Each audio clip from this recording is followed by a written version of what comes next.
traditional knowledge forgotten, no one sharing. If you've read the poetry of Mr. Taylor-Mercredi, you may recognize these words.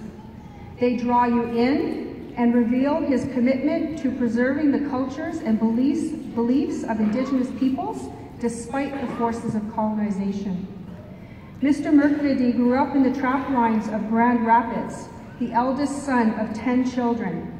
He was immersed in the values of his Cree culture and learned the importance of respect, sharing, kindness, and kinship, which were embraced by all of those around him. When a Manitoba hydro generating station came to town, the traditional ways disappeared. Almost overnight, he felt like a minority in his home community. That early lesson in social injustice set him on a new path, not an easy path, but one that has helped transform Canada.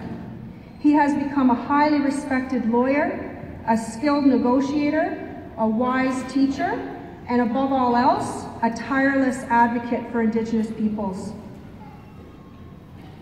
When he came to the university to study, he and his classmates launched the first Indigenous Students Association in the country, which continues to this day, the University of Manitoba Indigenous Students Association, and has grown to include several other Indigenous elected student associations, such as the Indigenous Law Students Association and the Métis Students Association.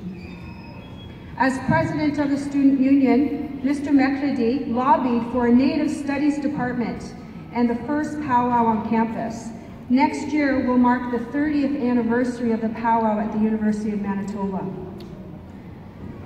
After graduating from law school, he became a champion of self-government and constitutional change, inspired by the non-violent civil disobedience of Mohandas Gandhi. He was elected regional chief of the Assembly of First Nations for Manitoba and then national chief of the Assembly of First Nations. His influence was soon felt at every major turning point for Indigenous peoples. He was instrumental in helping refute the Meech Lake Accord.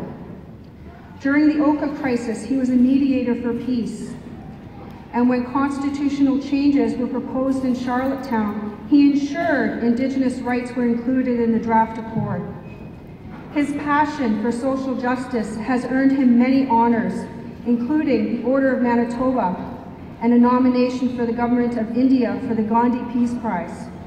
Despite all his accomplishments, Mr. Mercredi feels his quest for political change was one out of struggle. As he looks forward, however, he is hopeful.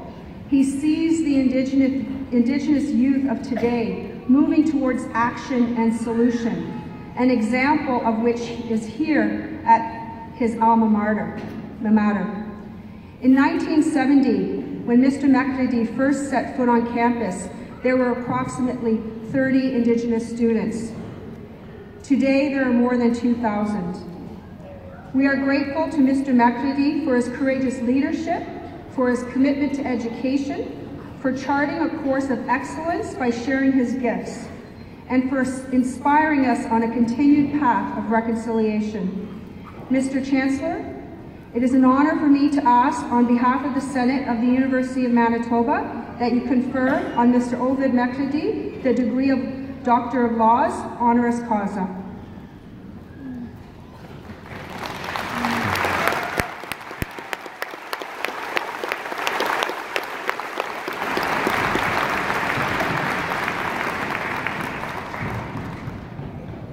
By virtue of the authority vested in me as Chancellor of this university, I admit you to the degree, Doctor of Laws, honoris causa, with all the rights and privileges thereto appertaining.